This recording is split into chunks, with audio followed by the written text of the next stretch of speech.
You're listening to Beyond Wellness Radio, bringing you the cutting edge in health, nutrition, and sports performance. Stay up to date and listen anywhere, anytime on your computer, tablet, or smartphone by subscribing on iTunes. Catch your hosts, Dr. Justin Marchegiani and Barris Harvey, as they answer your burning health questions as well as interviews from world-renowned guest experts. For more Beyond Wellness Radio, go to beyondwellnessradio.com. All right, thank you guys for tuning in to another episode of Beyond Wellness Radio. Again, my name is Barris. I'm the host, and we have here Dr. Justin Marchegiani. How's it going today, Dr. Justin? Great, Barris. How are you doing today? I'm doing very well. Today, we're going to bring you guys something extra special. We wanted to make sure that we answered as many people's questions as possible, and we noticed that in a lot of forums, there's a lot of people coming to the forums looking for answers and not necessarily getting what they need. So we went ahead and wanted to start this thing up called Forum Dominator. So every once in a while, we're going to go ahead and just find some really in-depth questions at some really high-end, really good forums. And we're just going to go ahead and knock out a couple answers for you guys. So are you ready for this, Justin? I'm ready, Barris. Let's hit it. All right, sounds awesome. So our first question for today is going to be on vitamin K2 and K1. I'm going kind of backwards. I just already had that one pulled up. But according to, let's see, this guy, Methodican, his question is titled Vitamin K1 and K2 questions.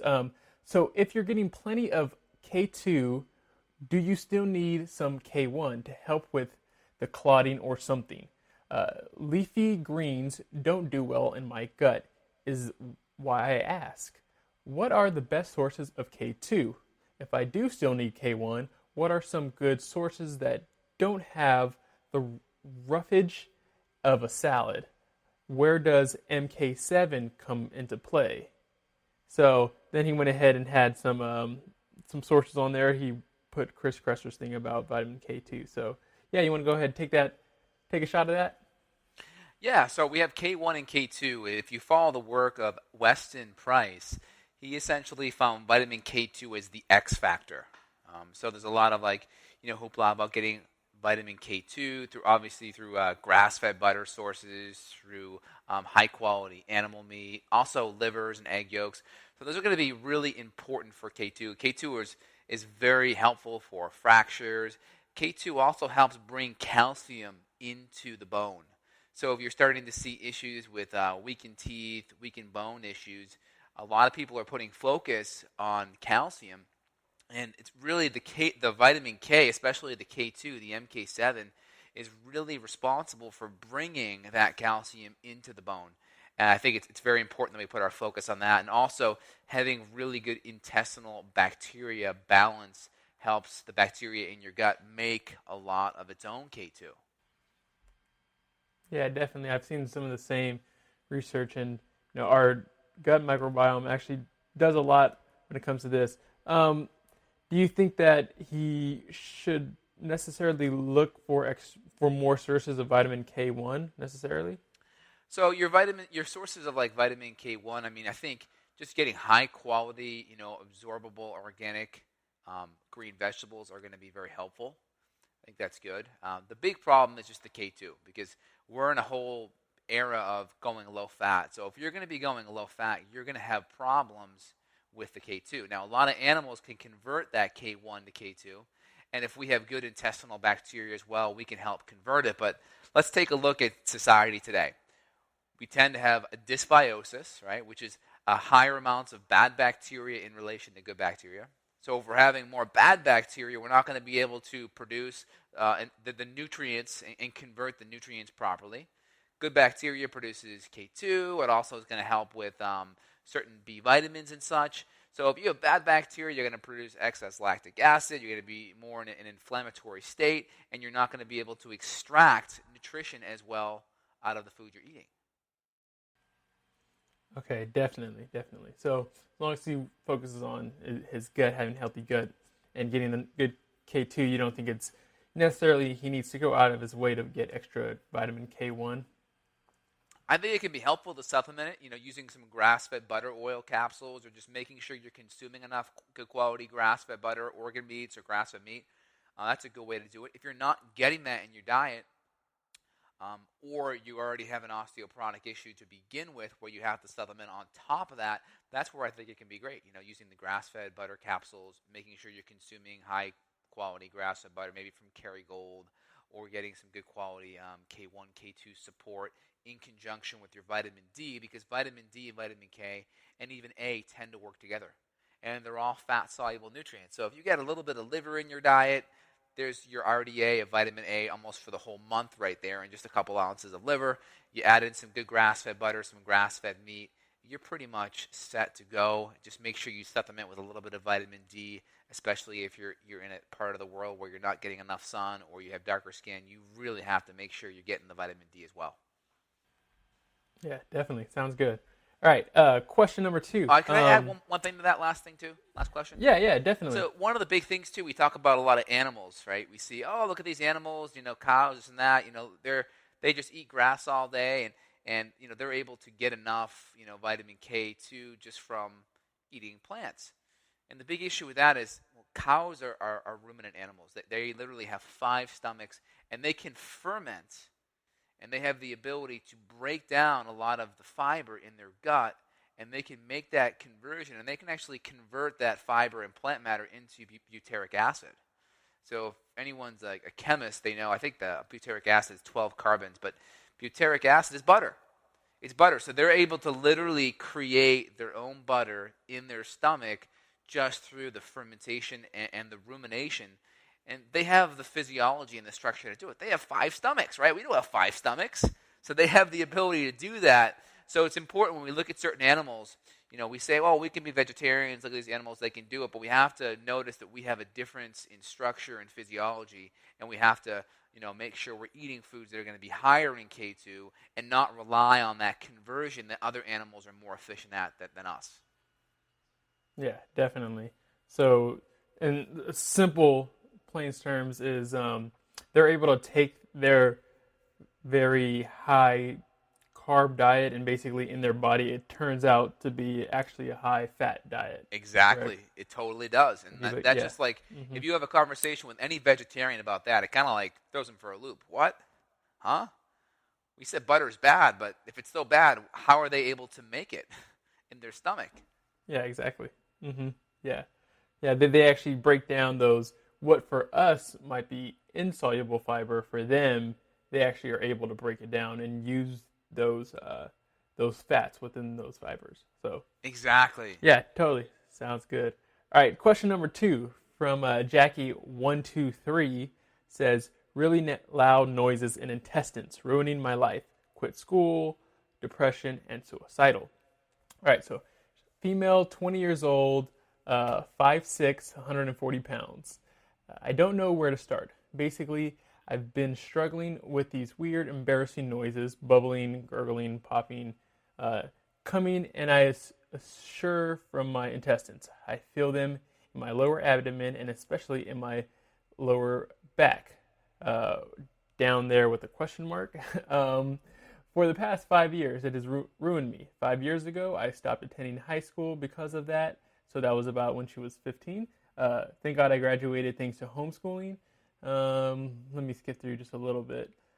Experiment in high school, go through university, making friends. Okay, so, well, guess what? I quit after 2 months at the university, stayed home for another year, got seriously depressed. Fast forward to today, I decided to attend university again, and then she quit again because of making a lot of loud noises in her stomach. So to sum it up, I have no friends, which makes me feel like I'm not good enough, never had a boyfriend. So could someone help me, and started to become suicidal, felt so bad. I'm pretty sure she's on a paleo diet because this is from a paleo forum. And the doctor said I'm making all this stuff up and just eat some big dinner. Yeah. So let's see. So I'm pretty sure she's on a paleo diet. What could be causing? I mean, I know this is hard. It's pretty vague, but what could be causing intestinal noises? Interesting question. So that can be a couple issues. So we're just kind of assuming that her diet's all taken care of. It's anti-inflammatory, nutrient-dense foods, low in toxins, cutting the grains and all the junk out. That's kind of like our first assumption just as we go forward. Outside of Yeah. that, we have to look at, well, does she have the gastric juices, the enzymes, most importantly, the hydrochloric acid, to break the protein and fats down? Right? If we have an issue where foods aren't being broken down properly, what tends to happen is we have extra putrefaction, rancidification, and fermentation of the foods inside of her tummy. So putrefaction means fats rotting inside of your tummy. Fermentation means literally carbohydrates literally being fermented up into alcohols inside the tummy, and then also putrefaction, or essentially the proteins rotting in the stomach as well. And we get all kinds of acids and different compounds and even toxins that will occur from just foods not being broken down properly. So first thing first is there enough stomach acid and enzymes on board to help make sure the food's breaking down? We know if you're in a stressed out state, or if the sympathetic nervous system is activated, that's the fight or flight nervous system, that all of the blood and the fluids tend to get shunted towards the extremities so we can run, so we can fight, and so we can get away from our enemy, whatever stressor is in our life. Now, instead of having, a bear that we have to run from, we have deadlines, and we have stressors, and we have, school and work and careers, and we have blood sugar issues and maybe infections and dysbiosis issues that can create that fight or flight state. So that can shut off our digestion, because all that blood's towards the extremities and not in the intestines where it needs to be to help break down, utilize, assimilate, and absorb. So one, making sure the digestive support's on board, and then two, making sure there are no infections. If we have infections or dysbiosis means a high amount of bad bacteria in relation to good bacteria. We could be poisoning ourselves just through the toxins that a lot of these infections give off. And also, if we have an infection, they're also going to be stealing the nutrition from us and creating that fight or flight state and decreasing gastric juices even more. I know, for instance, an H. pylori infection will shut down stomach acid, will neutralize stomach acid in a great majority of people through the extra production of an enzyme called urease, which increases the pH of the stomach, pulling it away from an acidic pH, so then you can't break down foods as efficiently, and they sit in your stomach and rot and create all these problems.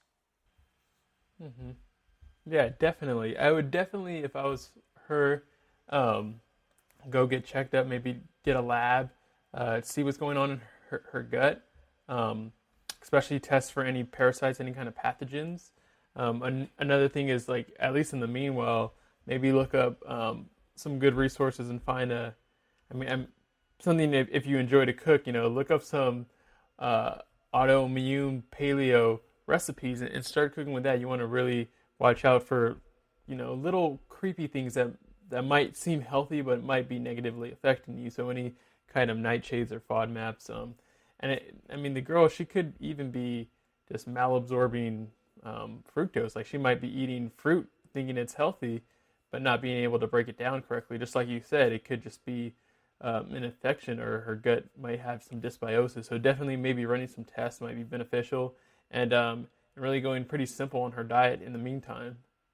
I think you're 100% right. So to summarize, make sure digestive support and enzymes and hydrochloric acid especially are on track. That's one. Two, make sure there are no infections and gut issues or dysbiosis issues. That's step two. And then step three, going a little bit more above and beyond diet-wise, cutting out the FODMAPs, maybe even using an SCD or a GAPS type of approach with more gentler foods, broths, foods that are more pre-broken down, trying to cook more of your vegetables so that fiber that's really hard to digest is already pre-broken down in the cooking or in the broths.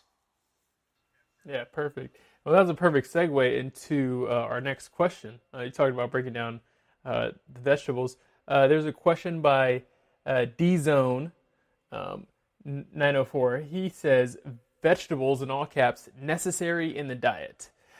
I'm new, and this actually has a lot of people looking at this one. It says, I am new on the forum, and I'm curious as to whether vegetables are necessary or are a necessary element in the diet. Nutrient-wise, can one get away with the abstinence and simply derive the nutrients needed from other sources, animal fat, etc. How would this affect? I think he meant to put constipation. He put constipation. So constipation, digestive transit of paleo-friendly foods. How would constipation be avoided without taking the fiber supplements, for example? Anyone out there feel the need to verify the science? For vegetables, what's substances, if there are any exclusive to vegetables, that can't be derived from the paleo-friendly foods? Let's see, any feedback is great. So he's just looking a way to be a time-efficient diet. I guess he doesn't want to spend too much money because he's an athlete. So he's wondering, does he really need vegetables? I guess because he doesn't want to buy pesticide-laden vegetables. So, yeah, take that one. All right, really interesting question there. So, one, the first thing I would say is, what's this person's ethnicity? So we always want to look back at cultures and say, what cultures have subsisted on virtually no vegetables? So the two cultures that come to mind for me would be the Maasai tribe in Africa that primarily evolved just off of grass-fed milk and literally cow's blood. And then the next ancestry tribe I would say would be the Inuit, that 95% blubber and fat and organ meat. So I'd want to see where his genetics were. If he was someone that maybe was European descent, Irish, Italian, Austrian, German, or maybe just a dark color skin, more of a Pacific Islander, I would say that may not be the best thing just from an evolutionary perspective. If, let's say, he came down here from Antarctica, if you will, and maybe was an ex-Inuit, I think that may be a good idea just from an evolutionary perspective. I think it is possible to get your nutrients, though, from meat if you're choosing high-quality organ meats where the animals are super, high-quality fed in terms of grass-fed if they're cows, or eating, really good quality foods that are biologically appropriate. I think that can be helpful. You definitely want to get the organ meats in there because you're not quite getting all of the nutrition just from the muscle meat. Organ meats would be helpful, as well as really good quality grass-fed butter, coconut oils, lots of fat-soluble vitamins and such. I think it is possible. I think most people, though, evolve from an area where there's going to be some level of carbohydrate. And I think if you're choosing vegetables, they're a better choice than fruit, especially because they contain almost all of the same amount of nutrients. Maybe some fruit have more vitamin C than others in vegetable land, but you're still getting a ton of the nutrition without any of the sugar. So I think if you're going to do the vegetable side of the thing, if you're trying to save money, the best way would be doing the frozen vegetables. Go to Whole Foods or a grocery store, get the ones that are flash frozen, so then you still have the nutrients intact. A lot of the vegetables that are fresh, it's a great idea, but they tend to go bad within 2 or 3 days of buying it, and a lot of times they've been on the shelf for 3 or 4 days already, so you're buying something that's already 4 or 5 days old by the time you use it, where a lot of times if things are frozen, they're frozen that day. So it kind of locks in that freshness a little bit. So I tend to buy only fresh things that I'm going to use within about 48 hours. Never something that I'm going to use like 5 or 7 days later. And I'll just stock my freezer up with kale and with frozen broccoli, all organic, all high quality. That way I can get to without it going bad. And then I can just buy the fresh stuff that I'm going to use within that 2 or 3 day window. But getting back to his question, I think it is possible. I'd want him to take a look at kind of where his ancestors evolved. If they didn't evolve from the couple of different areas that I mentioned, I think adding some vegetables would be helpful just because of the nutrition, just because of the extra fiber, and there's some nutrients you get from vegetables that you don't quite see in meat, especially with some of these bioflavonoids, indole-3 carbinol, diindole methane, all of these anti-cancer type of compounds can be helpful. Yeah, definitely. I think that was a great answer. My point on it is I think that you can go without vegetables in your diet, but is it optimal? That's probably, I guess, where the question might be laid out. And like you said, there's kind of like that genetic, the metabolic typing, like, well, if it works with your body, then possibly. And then, of course, it seems that it'd be a better idea to include vegetables if you can, like you said, maybe buying in bulk, buying frozen to make it more affordable. But the big thing to me is a lot of the meats are food for me, and the vegetables are going to be, where the more the carbohydrates and fiber are. That's food for your gut bacteria. So I think that's where we can get to, like, it might not necessarily be necessary because you can probably survive just off of animal meats, but you might be better off in trying to look for the best diet, adding in some of these foods. Absolutely. And if this person's an athlete, definitely having some potential starchy carbohydrates could be really helpful to performance. But again, some people, if they're super insulin resistant and very overweight, even just that little bit of extra carbohydrate from the sugar could be a little bit too much for them in the beginning. So some people may actually, do better on that super high, ketogenic 80-95%, fat. Mm-hmm. Yeah, definitely. All right, so we're coming question number 4, I believe. We're getting some great questions today, huh? Yeah, definitely. So this is from Swedish Meatloaf. So 186. Let's see. Is my potato starch real resistant starch? So there's going to be 2 questions in this one. I'm wondering if there are something or some way of telling if potato starch really contains resistant starch or if it has been destroyed by the heating process. I live in Sweden and don't know if resistant starch that I get is any good. The package states that it is 100% potato starch. I asked the producer, and I guess they got just a kind of a wacky answer back. So they were testing their blood glucose before and after. So let's see, before it was 5.1, then after 30 minutes of 4 tablespoons of potato starch, it went up to 5.2, then 60 minutes, 5.4, then after 90 minutes, 5.2 again. So yeah, not too much difference, but they're just wondering if their potato starch is actually resistant starch. And for those that might not know, could you explain what resistant starch actually is or actually does? So essentially, the whole idea with the potato starch, it's a non-digestible carbohydrate. It's called a fructooligosaccharides, FOS.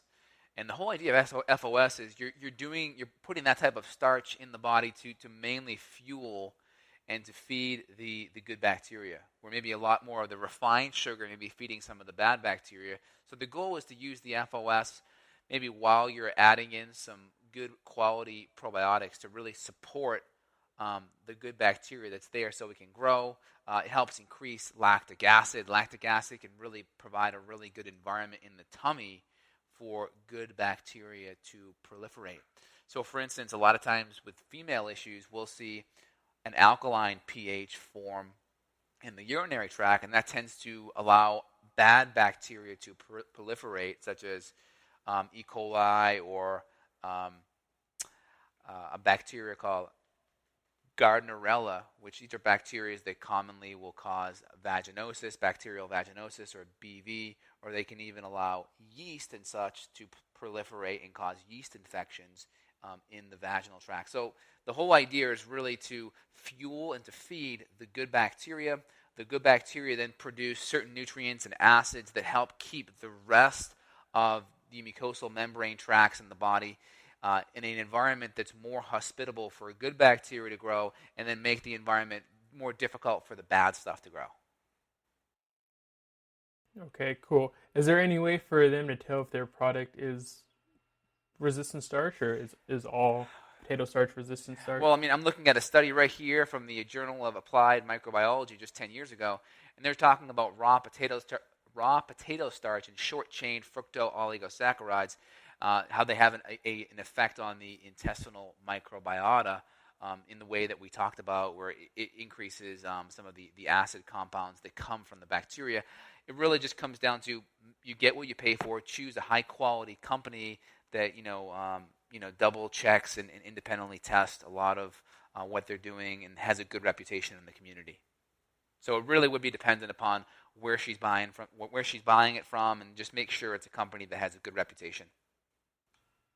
Yeah, definitely. Sounds good. All right, so next question is from Natine123. Hope I'm saying that right. It says, overeating and gaining back menstrual cycle. 16 years old, 5'5.5", 14% body fat. Used to have eating disorder issues, never quit eating but lacked calorie-dense food. Was at 93 pounds. I have since gained weight, and I am at 110 pounds, so almost 20 pounds. I have educated myself on proper nutrition and want a career in it. I cook all my food healthy at home, but how can I help others when I am still sick? I haven't had my period in 3 to 4 years, and before that I was fine for years. I lost it when I started having eating problems. The gyno says all my blood work looked good, I just needed to gain more weight. This scares me to death because it was hard enough for me to gain weight up to where I am now. I did it naturally because I believe in whole foods opposed to pills and supplements. I am scared I will never quit gaining weight and lose control. I used to be awful at overeating healthy foods. I could eat a whole pound of beans at a time. I have improved, but often still feel like I have eaten way too much. I try to be mindful when I'm eating. I just think my body might be recovering, still trying to heal. This is a long question. Do you think this is overeating? I naturally eat a lot, but is it okay to become because of my age and activity? Also, I need advice on how to regain my menstrual cycle. I also want to gain muscle, not fat. That is my goal. And then she put a brief thing about like her meal plan. So breakfast / post-workout. So she must work out in the morning. Roasted carrot, 4 ounces of sweet potato, some lettuce, 2 strips of organic turkey bacon. Lunch, roasted carrots again, 2 boiled eggs. Dinner, a tablespoon of mayo, large roasted chicken breast, 4 to 5 cups of coconut oil sauteed veggies. Then snack and dessert is like a frozen banana, 2 tablespoons of almond butter, and 2/3 pan of a healthy brownie made from squash, honey, nuts, coconut flour, flax seeds, cocoa powder. All right, there's a long question. All right. I have like notes about it, but yeah, if you want to take that down, I'm pretty sure there's a couple points that you could make off of that. So go for it. Did I hear properly that she's recovering from an eating disorder? Yes. Did she specify what it was? Disorder. Was it a bulimia thing or was it an anorexia thing? She didn't, but she said that she never quit eating, but that she just lacked calories. And honestly, it still seems like she's not eating that much. It just seems, like 2 strips of turkey bacon and then like lunch is 2 boiled eggs. So I think it was just she just wasn't really eating that much. Probably just scared to gain weight because she was at 93 pounds. One thing that does sound kind of weird to me, I think she is she said the weight that she was, but I think the initial thing was what she was saying she currently is, and it seems like she's 16, and then she said she lost her period about 3 to 4 years ago, so early bloomer, and seems to be an early bloomer, had and is at 14% body fat as well, and she's a female. So, and she says she wants to gain muscle and really active. Okay. So just to kind of put it out there, because I heard the word eating disorder, so that's really important. And this may not be the case for this individual, but I'm just going to put it out there because it's more than likely a case for most people that have these issues, that have an eating disorder, and it's good for them to hear it. But anytime I see or I hear the word eating disorder or I see anorexia or bulimic type of symptoms, just to recap, anorexia is essentially starvation. Bulimia is the eating of food, binging, eating a lot of food or bad food, and then purging it up and throwing it up in the toilet afterwards. So those are 2 different types of eating disorders. Typically, anytime I see one of those, we want to look at the emotional type of mental health that's going on. I always want to look at, are there overbearing, controlling parents, abusive relationships, sexual abuse, relationships with a boyfriend that are overbearing, controlling, or even sexual abuse as well. So we want to look at that to make sure there's no underlying emotional drivers there, because you can get someone to change their diet But a lot of times that subconscious programming that's running in the background from the abuse or from the extra control, it sabotages the person moving forward, and they tend to go back towards those bad habits. So we want to make sure sexual abuse issues, control issues, emotional abuse issues, those are 100% addressed and under control before we move forward. And I have some people that I work with that really provide good service to my patients regarding that stuff. But I'm just really trained on how to spot it and how to at least get them moving in the right direction. So that would be the first thing. Outside of that, the next thing is getting the mindset right. The scale doesn't tell you if you're healthy. Losing weight doesn't ever make you healthy.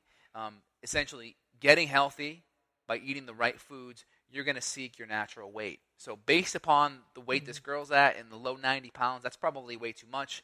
And if she's anovulatory, it's definitely saying that there's some serious stress going on in the body, that she is not fit to reproduce or have a child. So she's turning off her cycle because of that. So one, we want to focus on eating enough fats and proteins at each meal. That's super important. And if she's had an eating disorder, it's possible that she's messed up her ability to break down foods. So stomach acid and enzymes, supplementing on that will be essential, especially if she's not feeling full. Adding the extra stomach acid in will be really, really important. And what I typically would say is, okay, if you want to gain weight, you're at 95 pounds. She should probably be having, at least 70 grams of protein and eating good quality fats along with the meal. So I would have her set up her plate, put the good quality protein on the plate, at least probably about a fist size, some good quality vegetables, and she could even do some starchier carbohydrates because she's smaller. I would have her eat that meal with the digestive support on track, the enzymes and the HCl. Wait 5 minutes to see if she's still full afterwards. It takes about 5 minutes for the apostat in the brain to kind of reset with what's happening in the stomach. So have that reasonable plate. If you're still full 5 minutes, or if you're still hungry 5 minutes later, go back, get a second serving. Keep on playing that game until you're full. I think the key thing is you give that 5 to 10 minutes lag for the brain to catch up with the tummy, and then also add in the extra hydrochloric acid and enzymes, and that should be a really good start for her to make sure she's breaking it down, able to utilize it and absorb it, and then give that lag time for the brain to catch up. Yeah. I also think she mentioned that she is now 110 pounds. Great. And she's scared that she's going to continue gaining weight, and that she's going to lose control. And she feels that she feels like she naturally eats a lot, but she says, "Do you think that I'm overeating?" Which to me personally, it doesn't seem like that's the case, that she's overeating. If anything, your body's not just going to keep putting on pounds and pounds and pounds if you came from somewhere that wasn't healthy to a more healthier state. If that was true, many athletes would love that fact, because then they could put muscle on super duper easy. So I think that she's like you mentioned, as long as she's making sure she's getting enough protein and fats, because that's what's going to control the hormones and getting the good digestive enzymes. And then it seems like she's working out in the morning, because she puts breakfast / post-workout. So I'm just thinking, like, she has the sweet potatoes, but it says 2 strips of organic turkey bacon. It seems like maybe, especially with women, I find that they do better with more protein in the morning, whereas I think men are more able to if they choose to do some more intermittent fasting. If you want to go over that and take a shot at that as well. Yeah, I think the next step would be to look at and to measure her thyroid, adrenal, and female hormone physiology. The damage that is caused by these low-calorie diets and the eating disorders, which are even more extreme than just going low-calorie, because usually it involves conscious starvation and maybe even bulimia as well, that it damages the endocrine system, and it can damage the thyroid. I mean, you just Google low-calorie diets and thyroid hormone. There's lots of studies that show thyroid hormone drops. The adrenals have to then pick up the slack. The female hormones really hit the tank. And if she's not having a period, that's perfect evidence to show that that's the case. So to get more specific, I would want to measure her thyroid, measure her adrenal, and measure her female hormones. And you'll probably find that her hormones are that of a 70 to 80-year-old female at this point. There's probably some serious damage there. And her focus needs to be on supporting the hormonal system and doing everything she needs to be doing diet and lifestyle-wise to heal. And focus on getting healthy and not upon the scale. Throw the scale out. Don't even look at the scale. And just focus on doing the right things to get healthy, and making sure the exercise she's choosing, she feels better after the workout, as well as she feels like she could do the workout all over again. Because a lot of people with these issues tend to do excessive exercise, and it causes more hormonal damage on top of it as well. Yeah, you should feel energized after your exercise, not drained. Yeah. So if you're feeling drained and exhausted, then yeah, maybe either back off a little bit or maybe switch it up if you're doing too much Exactly. of a cardio demanding exercise. Exactly. Yeah, sounds. Well, I think that should help her. That awesome. gives her a pretty good, perspective there. We're kind of looking at the hormonal side of things and the emotional side of things, and kind of just giving her a couple strategies. So that should be really good as a starting point for her. Yeah, definitely sounds good. This is another popular question. This is by Sophie One. Is curing gastroparesis. Has anyone experienced gastroparesis? Complete with extreme bloating and discomfort under the rib cage. If so, what have you found out that helps? I am currently embarking on a Whole30, basically a strict paleo kind of diet, to see if this makes a difference. But a few days in, it doesn't seem to help much. I know that the stress is a huge factor, but it seems to let's see, what the words are all crowded on this one, but it seems to last even when I am not in a stressful situation or overthinking things. I get the sensation that my stomach is inflated, and while burping and farting help somewhat, they do not totally relieve the discomfort. I am loath to take pharmaceutical drugs. I loathe to take pharmaceutical drugs, but was wondering whether anyone else had this, and what do they think works. Let's see, she says she tried acupuncture a few times, she's cutting down on coffee. Let's see, but I find that generally I need it to have a bowel movement in the morning, although occasionally my nightly dose of magnesium is enough. And before anyone suggests that gas is caused by other things, I have noticed symptoms after all kinds of foods and the absence after eating exactly the same foods. I really doubt that is strongly related to, say, leafy green vegetables or eggs, dairy, although I notice some cold and acidic things that can cause burping and tightening sensations in my stomach around the ribs. There you go. All right, so it sounds like her main issue is gastroparesis. Is that correct? Yeah, gastroparesis. And just so everyone at home that's listening understands what that is, it's basically just delayed gastric emptying. And typically we start seeing maybe other symptoms that are caused by it. We start seeing maybe nausea, tummy pain, vomiting, heartburn, palpitations, abdominal bloating or distension. So we want to look at that, right? So anytime we see these issues or these fancy diagnostic terms, everyone's body responds to stress differently. For someone else, it could be GERD, right? For someone else, it could be ulcerative colitis or IBS, where IBS is just a diagnosis of exclusion. That means they've ruled out this, and then we're just going to give you the diagnosis IBS, which means we don't know what the heck it is. It could be Crohn's disease. It could be a whole bunch of different conditions.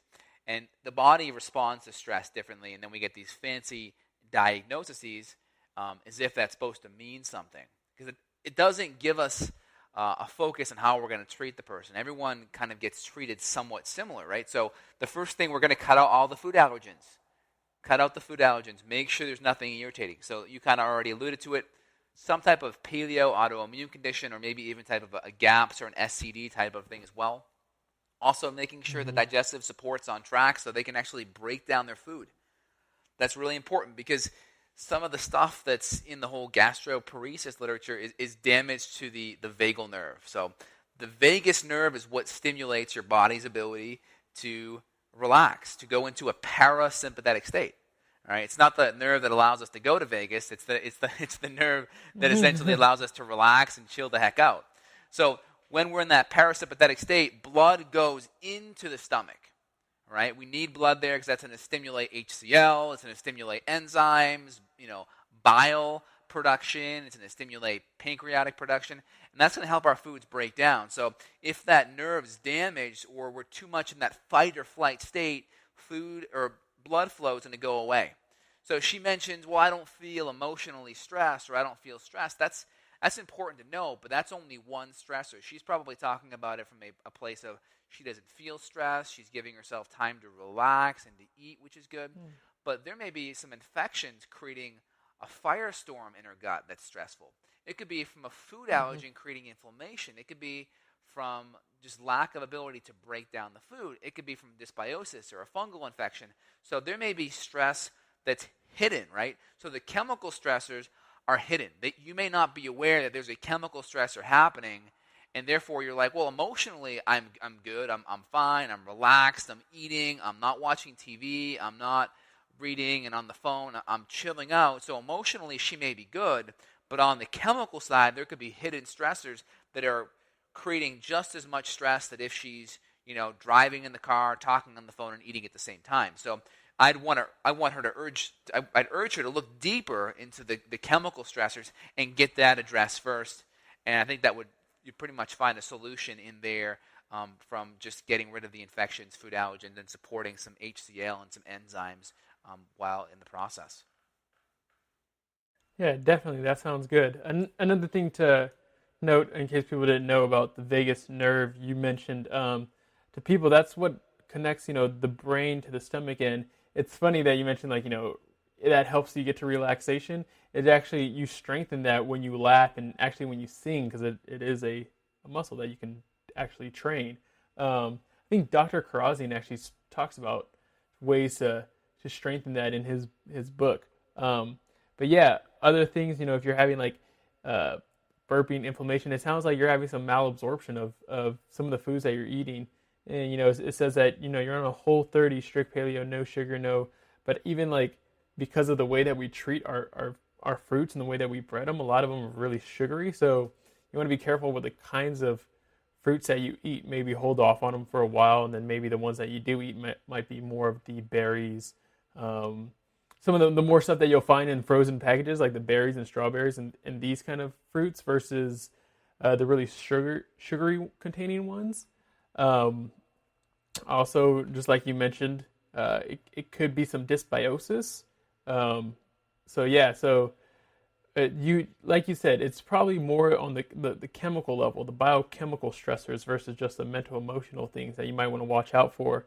And, maybe get some lab tests done. But you want to, when it comes to eating the foods, because you're saying you doubt that it's related to the foods, there can be some delayed food reactions. So just saying oh, you didn't notice something one time and you notice it again, you want to hold off even if you're on a strict 30.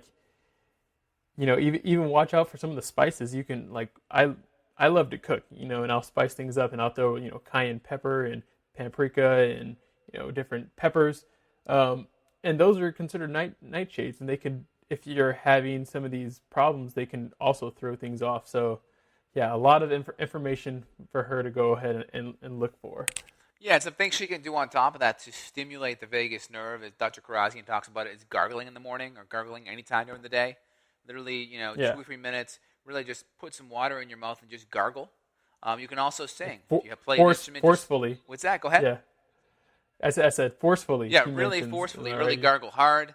Also, just singing can be really helpful. I'm a big fan of the M-Wave, which is kind of getting your body into that coherent type of state, which it makes the whole idea of coherence is making sure your heartbeat's uneven. So it's not the same interval between heartbeats. It's different and somewhat random. Just taking and doing 4 deep breaths in on a 4 count,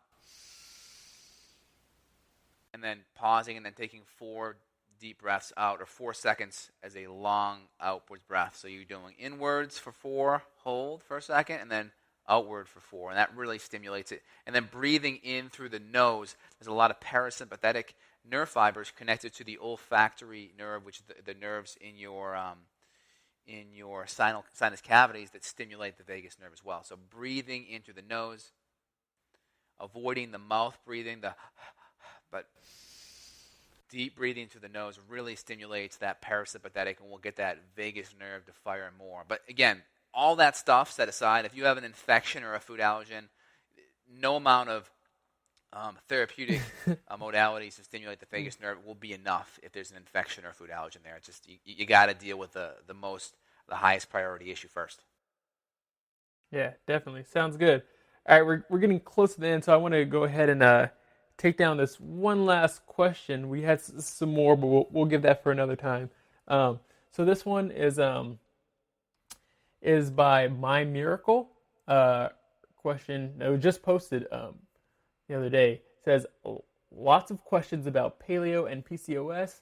Need some experts. Hello, I'm My Miracle, a 26-year-old woman who has PCOS with a lot of symptoms: infertility, overweight, excessive hair growth, and so on.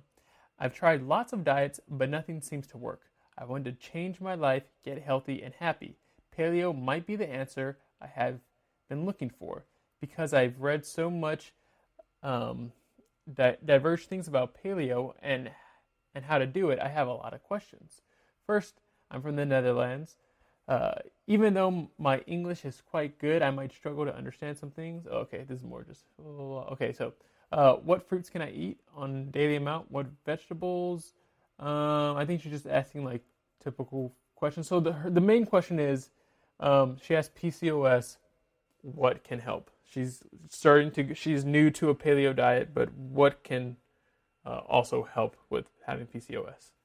Okay, so PCOS stands for polycystic ovarian syndrome. So what that means is, for the most part of PCOS, there's an androgen dominance in the female, and those androgen dominance, the higher amount of testosterone, is a diagnostic criteria, but the testosterone will literally dysregulate the woman's cycle, and then will create cysts to form in the ovaries. So typically you diagnose that with elevated testosterone on a blood test, or you'll do a transvaginal ultrasound and you'll see the cyst on an ultrasound screen. So once we know that she has ovarian cyst, and PCOS is just more than one cyst, poly meaning many, polycystic ovarian syndrome, we want to look at what's driving that. So there are two categories of PCOS for me. There's the insulin resistant category, and there's the hypoglycemic, reactive hypoglycemic category. So the first thing I would say is, if you're heavy or somewhat overweight, you'd fit into the insulin-resistant category. So that means that there's the cells that in your body that take up glucose, they are resistant to insulin. And so higher amounts of insulin have to be produced to get that sugar, that glucose, into the cell for energy.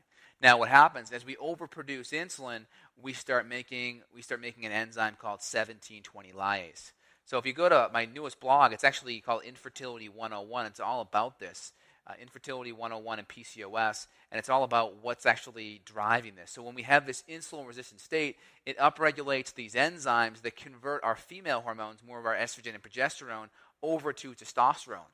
And that starts to dysregulate our cycle. So the first thing you can do if you're an insulin-resistant PCOS type of person is really cut a lot of the refined carbs and junk out of your diet, and really make sure you're eating good proteins and fats primarily, and getting most of your carbs from vegetables, eating every 3 to 5 hours. Meal timing is really important. I would also add in a lot of insulin sensitizing nutrients and herbs such as bitter melon, alpha lipoic acid, vanadium, chromium, cinnamon. Those would be really good for a start to really sensitize that insulin receptor. So you need less insulin. Less insulin is going to make less of that 1720 lyase enzyme. It's going to convert and elevate the androgens. On the flip side, if she's reactive hypoglycemic, if she's already pretty lean and skinny, well, that means that her blood sugar is going up and down, and she's making a whole bunch of insulin because her blood sugar is dropping like a roller coaster. Insulin resistant means the blood sugar tends to go a little higher and the insulin tends to stay higher. The people that are leaner are insulin sensitive. They're just blood sugars all over the map. So again, it'd be focusing on eating proteins and fats every 3 to 5 hours, getting the sensitizing herbs on board, and also looking at the adrenals, because the adrenals are really important for blood sugar stability. So running an adrenal is going to be important, because then you can see how damaged your blood sugar handling glands are. And if they're damaged, you have to support them. That'll make everything go easier and better. Yeah, definitely. I've also seen with some cases, just like you mentioned with the insulin resistance, some fructose malabsorption. So like you mentioned, focus more of your carbohydrates on the veggies than the fruits.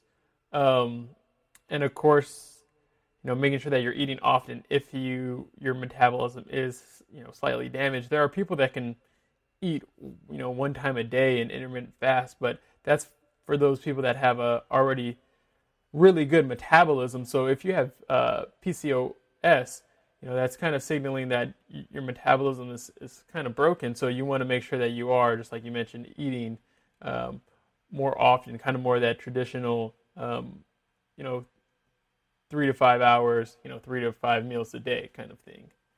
Exactly. It's vitally important. And if you just look at the conventional treatment for PCOS, I mean, what are they doing? They're prescribing metformin or glucophage. And what is the mechanism of that drug?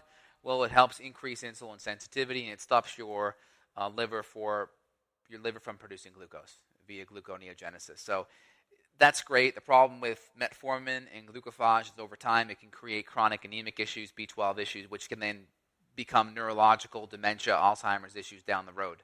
So it's okay in the short run. You're much better off using the nutrients and the herbs that have been around the nutrients have been around forever, but the herbs have been around for thousands of years, and they're very safe, and they have a modulating effect, so you don't have to worry about toxicity as much. Yeah, definitely.